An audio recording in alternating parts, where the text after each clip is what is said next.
Welcome to another episode of the Journeys of Not So Ordinary People podcast. I'm one of your co-hosts, Dr. Dave Peltz, and along with me, as always, my esteemed colleague, Dr. Joe Hamlett. How are you doing today, Dr. Joe?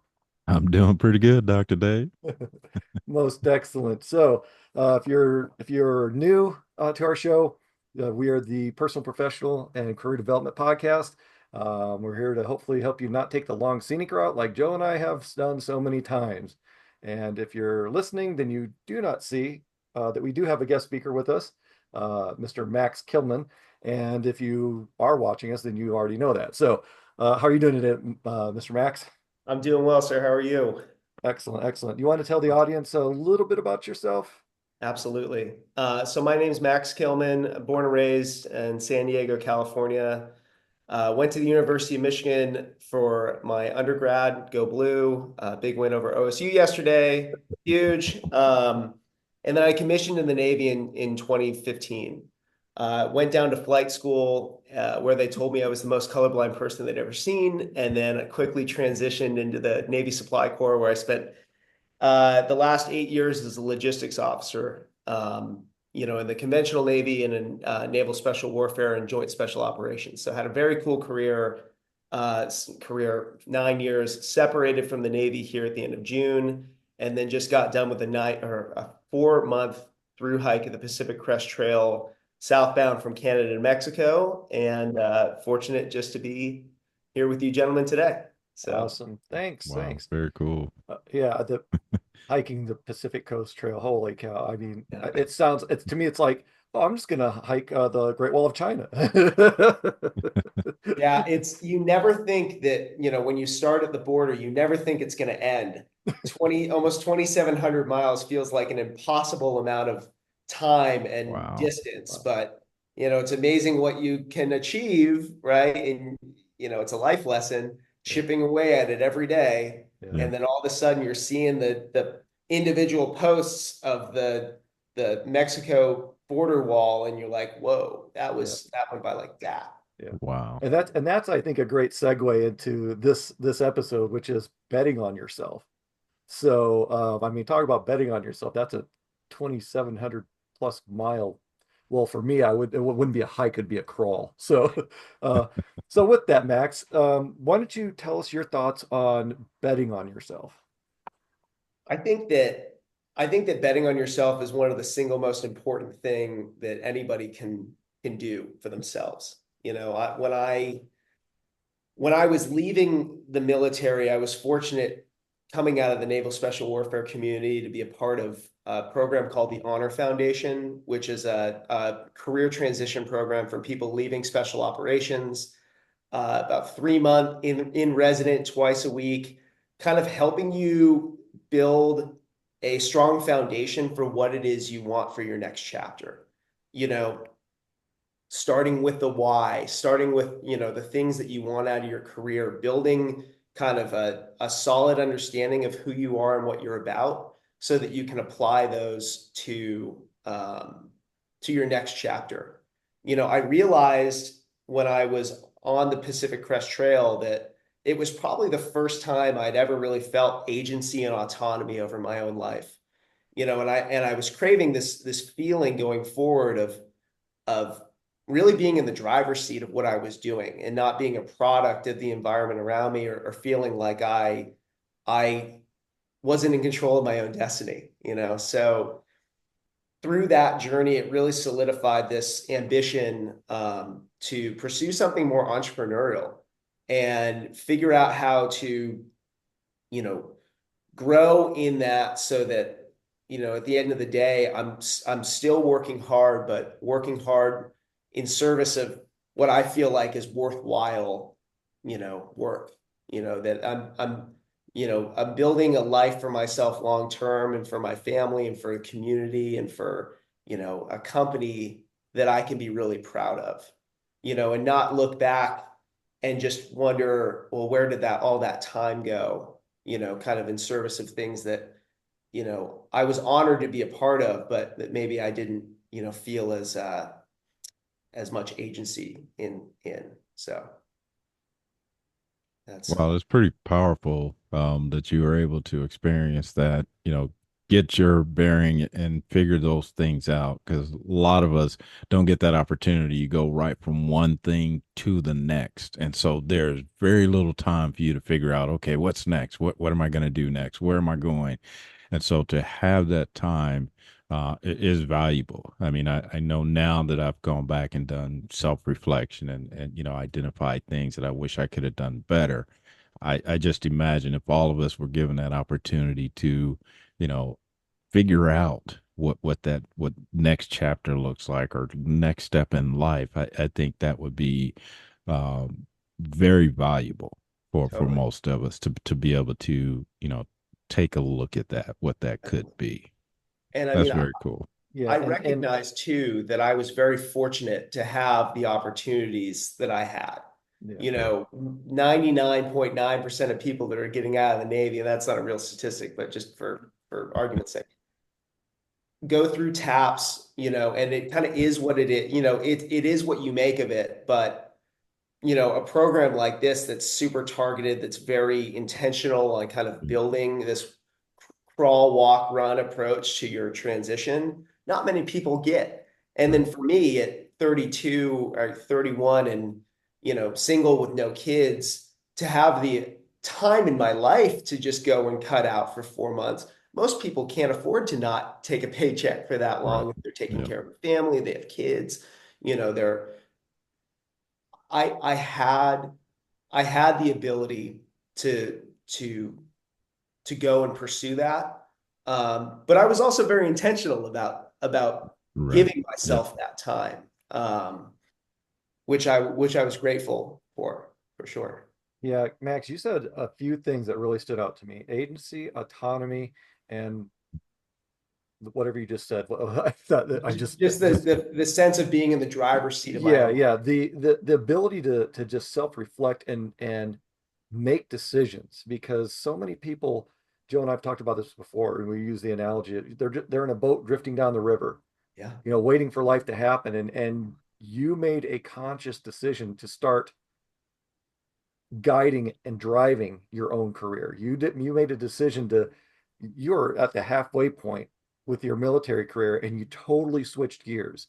yeah, And that's a tough thing to do consciously, and be deliberate about that, and it takes time to do that. And to your point, in the military transition briefings, a lot of people aren't prepared. They haven't taken that time to reflect, whether it's in the military or not, whether just in life, take that time out to really understand what they want to do and where do they want to go and how are they going to get there.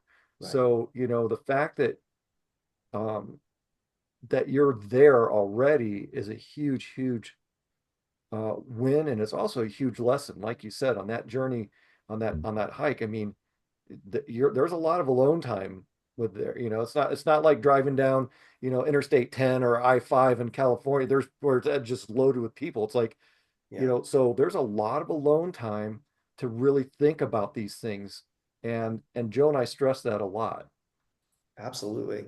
I mean, and yeah, when you're walking 30 miles a day and all you have to do is think and walk, and that can almost be kind of a scary place to be because, you kind of get into these kind of thought loops and just, kind of really drilling down on people you in your life, decisions you've made. I mean, I feel like I've thought about every thought I've ever had, in that last 4 months because I think when you remove the noise and all of the, just the noise of your day-to-day life, you allow yourself to really think more clearly about things about, oh my God, why am I thinking of so-and-so that I sat behind in my seventh grade algebra class?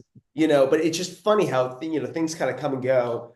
But I think that that's an important part of just stepping away and kind of allowing yourself the space you know, to think about a lot of things and, important things, not important things. I mean, just whatever it is. But, I mean, I agree. It was definitely, Yeah. And I want to just clarify for the audience, you don't need 4 months to do this no, by yourself. You can do it a little bit at a time, because I can just imagine some of the audiences going, holy cow, I don't have 4 months to take off. How is that possible? I'll never get there. And that's not that. This is just one example of the journey that Max has been on. It can be just 5 minutes a day, or 10 minutes a day, or 20 minutes a day, or 30 minutes a day. It's just take that time to just, to Max's point, get away from all the noise. Jump. Yeah, that was going to be my also my point, that to just separate yourself from the noise. That's the biggest thing. Being able to, again, think about things that you normally couldn't think about in a normal day. If you're at work, you're on the grind, then not time. There's no time for you to think about what's next. How are you going to get there? None of those things. But you could do a weekend retreat. One night where you just don't pick up a phone, where you don't, text somebody, you don't binge watch, you just take time for yourself, whatever that looks like, whether it's at a spa, in a cabin, wherever your time is. But you're right. A lot of us don't have 4 months to, hang out, but you And can, like yeah. Dave And said, if you that's can not do it. something you want to do, I would not recommend going and doing it. I mean, it was amazing, but definitely more fun ways to spend, more relaxing ways, I should say, to spend 4 months for sure. So, So what are some of the other elements of betting on yourself that you want to discuss? I think that always betting on myself. I think it's important that,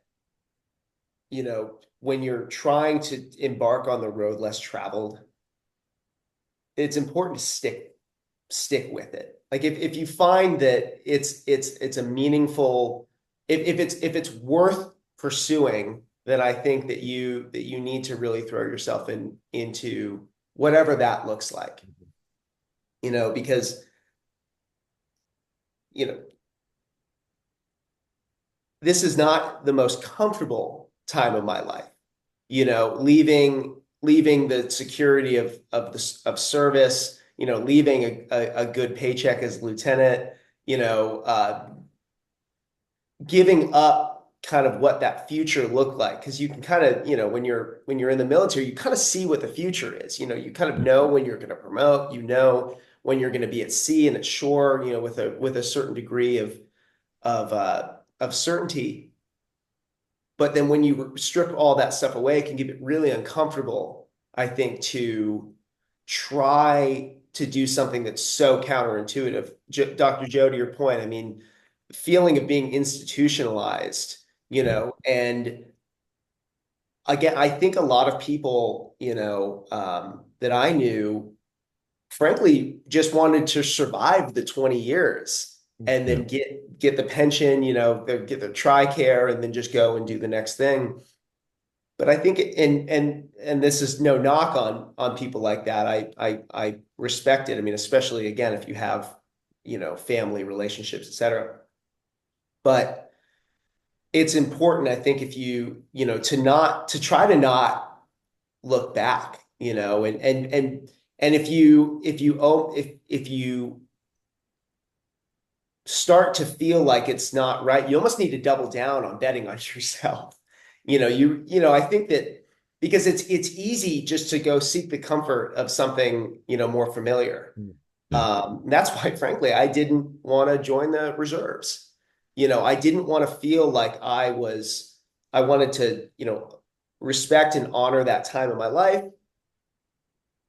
break, transition to the next thing, and joining the military was, to date, one of the best things I ever did for myself. It gave me, an unbelievable amount of experience, leadership challenge, got to live overseas, helped me buy my first home. I mean, all of these amazing things, made some of the best friends I've ever had. So it's hard to walk away from, it was a tough decision. But, at the end of the day, I'm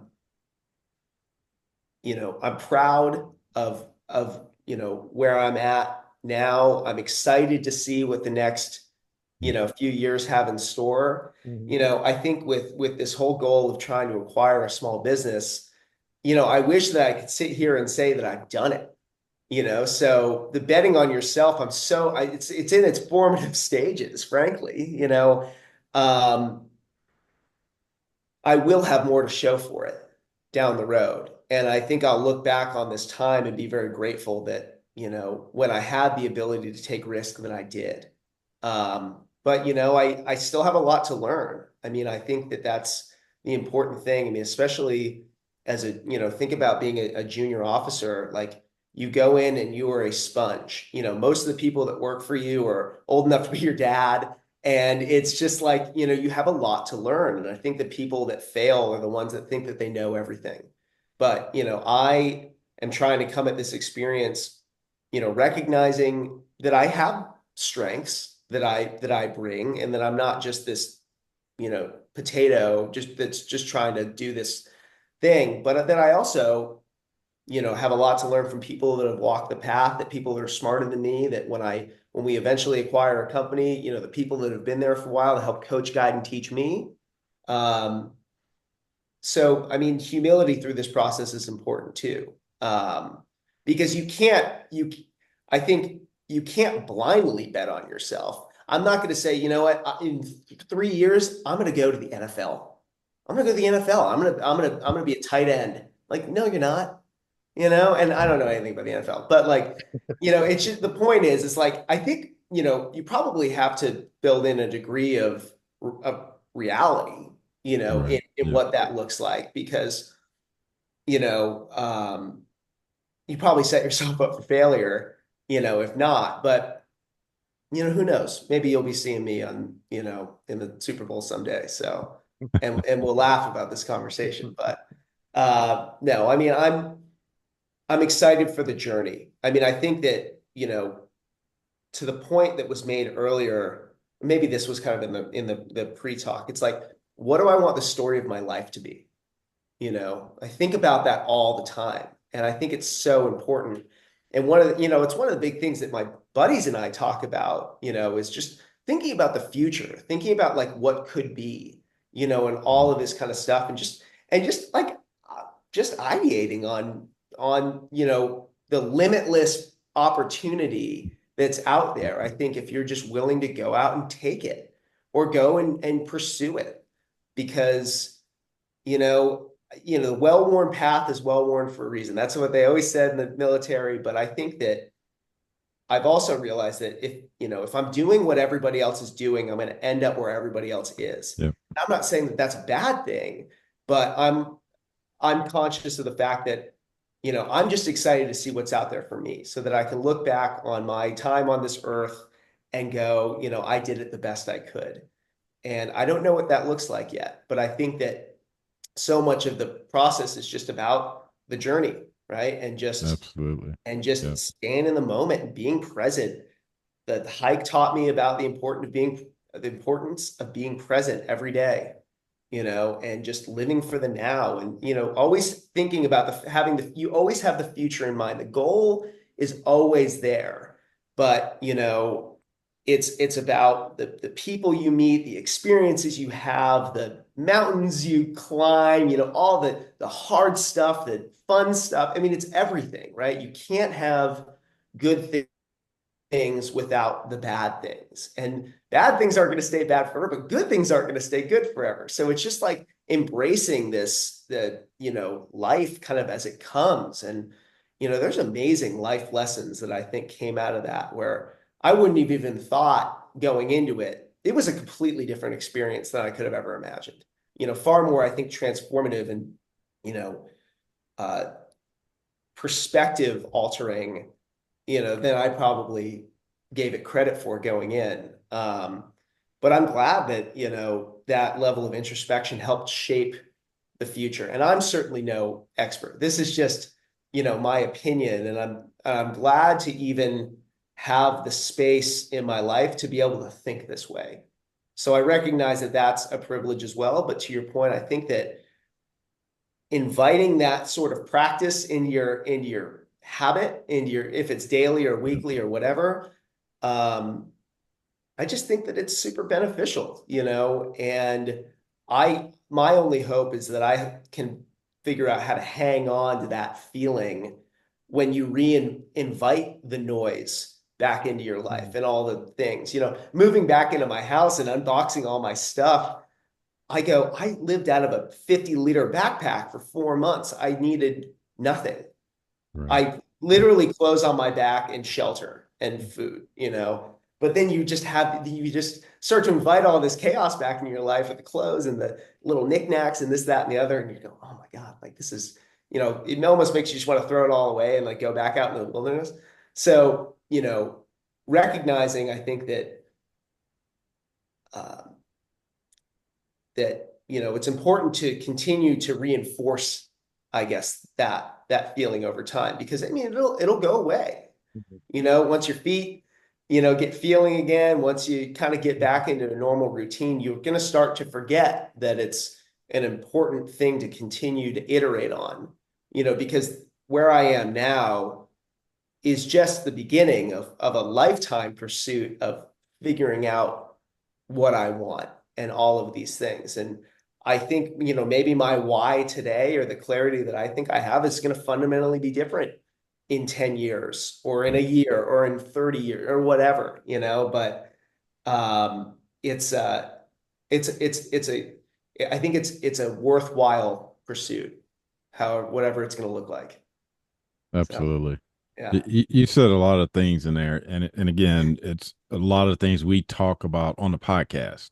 I mean, that's when I'm just sitting here just shaking my head, because I think one of the things you said was, being excited about tomorrow, and I say that on the podcast all the time because, again, I'm older gentleman, have lived, a long life, but I'm still excited about what's in front of me or what's in store for me tomorrow. That's what I get excited about. So it can stay there. It can stay in front of you the whole time. Like you said, having those goals always in focus, whether they change every day, every month, every year, but having a goal in sight, I think that will keep that mind looking forward Yeah. and taking a step, day by day. Like you said, you travel 30 miles a day doing that hike.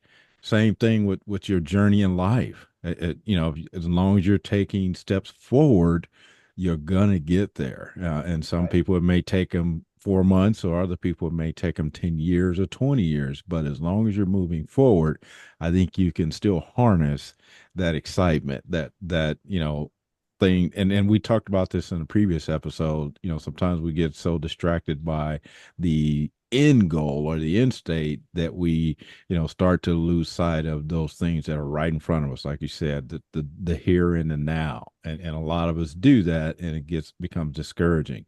So if we just, again, take it one day at a time, one step at a time, one achievement at a time, then we will continue to harness this energy, this excitement that we have. So yeah, everything we touch on, you said it in so many words. Again, the journey, just every day, it's about, again, come bouncing back from the lows, placing emphasis on the highs. I mean, because it's gonna happen. So being able to rebound, that's why it's important to do that critical self reflection, not just do it one time. Like you say, you just did this 4 month hike, and then 10 years you don't go back and do anything similar to that. And again, we already talked, it doesn't have to be a 4 month hike, but to go back to that same state of mind and think about, okay, this is what I did during that 4 months. Okay, can I do it in a weekend? Can I do it in a day? Can I do it, or can I just continually do it to make sure I'm, re-energized, and I'm staying focused? So yeah, everything you touched on, that's why I couldn't interrupt, because everything you were saying was, again, a lot of the things we see on the podcast. So just good to hear from someone else, a different perspective. Yeah, and I like the fact that you are of a much younger generation, than us, because, you know, there seems to be, and there is in some social arenas, some challenges, some social challenges around advice and around giving and receiving of advice from, I'm just going to say, people in general. Oh, you're too old, or you're too young. I don't need to hear that. I already know this, and I don't need it. And this is a perfect example of where there's three people that have come together of different generations to communicate, and we're all saying the same thing. And that's not to be like an example of groupthink. This is a generational learning lesson here, Right. you know, where there are certain inherent topics and things that we need to do to be successful in our own life, just living, you know, and I'm not talking about necessarily your careers or anything, but you know, when we think about the personal, professional, and career development piece, you have to understand yourself. And that's not just Joe and I, two couple generations older than you, but this is you being relevant, saying, hey, this is relevant. You got to do this, you know, and I think that's an important message for the audience because, you know, I read on the news every day, and I probably should not. I should probably get away from the mainstream media, but there are so many, there's so much discontent and what's the word? Like entitlement from younger generations, and there, you know, there's all these articles of, you know, oh, younger people don't want to work, they just want to do this, they just want, it's like, but wait, what about those people who do want to work? What about those people who want to have a family? What about the people that are struggling and they're trying to figure it out? And you know, you said it early on, taking that time out for yourself just to understand where you're at and being in the moment, and then thinking about where do I really want to be? And that's what Joe and I talk about. You know, every day we wake up and we don't know what we want to do when we grow up, but we're just excited to your point, being in the moment. And I think that's such an important point. Yeah. Yeah. And, you know, on the generation piece, I mean, there's no instant gratification when it comes to this sort of thing. I mean, Yeah. um, you know, my generation, you know, younger generations, I think I mean, the military is a different subset of people. You know, I think that there's, you know, core values that bring people together, but I think that you could also make the argument that there's a lot of, you just generationally, maybe, what have you done for me lately? You know, like, and I get that. Um, and maybe I'm that way too, you know, in some senses. And I'm probably not immune to that level of thinking, but I think that, like, you know, understanding that, you know, this isn't going to happen tomorrow, that whatever I do, maybe I could go make more money doing something for somebody else, you know, off the bat. But is that necessarily more important to me than feeling, you know, like I have agency? You know, for some people, maybe it is, maybe, you know, but maybe that's more in line with their why. I think that's why it's important money can be important to you. Whatever the thing, you know, having the house, you know, on 15th Street in Del Mar could be important to you, you know, and that's really great. But that's not for necessarily for everybody. I mean, I hope to then, you know, through this process to find some level of success. I mean, Yeah. ultimately, I mean, I would be lying to you if I said that this, you know, there isn't a part of it where it's like building the kind of life that I want to live. But I mean, I also recognize that there's a lot of hard work, you know, to get there. Yeah. And I think that, you know, through my 30s and, you know, 40s, it's especially my 30s, and I mean, now is the time to really work hard, you know, and create that for myself. So, I mean, it's going to be very fun. I know that. So in the last couple minutes that we have, what do you want to leave our audience with? I mean, I think we covered a lot of great, you know, great things today. I think that just taking the time, you know, especially if you're in a period of transition from one thing to another, understanding what's important to you going forward, I think will pay dividends. I think that asking people for help is very important. I think, you know, that there are a lot of people smarter than I am that have helped mentor me along the way and that continue to mentor me along the way. And I think that when you're going through things like this, to try to find people like that is really important. But to also be that for someone else is hugely important as well. You know, I hope to be somebody, you know, now and in the future that other people can, you know, can come to for, you know, advice, support, just to be a sounding board, what have you. So if there's anybody out there in the John Stop sphere who'd like to connect, I would love to chat. Um, but yeah, I just think that it's important to, think critically about these things. And, as we discussed, the only way to do it is to spend 4 months hiking. You can't do it any other way. You have to go and hike 2,700 miles. No, I'm kidding. There's a lot of ways to do it. And I'm grateful to have found mine. And I'm excited to figure out how to continue to invite that sort of thinking into my day-to-day in the future. So I just also really appreciate you guys taking the time to chat with me. I think that this was it's fun to be able to tell your story, and I think that it's a unique transition story, and it's not over yet. So it's very cool. So thank you. Awesome. Awesome. Wow. Thanks, Max, for Very joining cool. us today.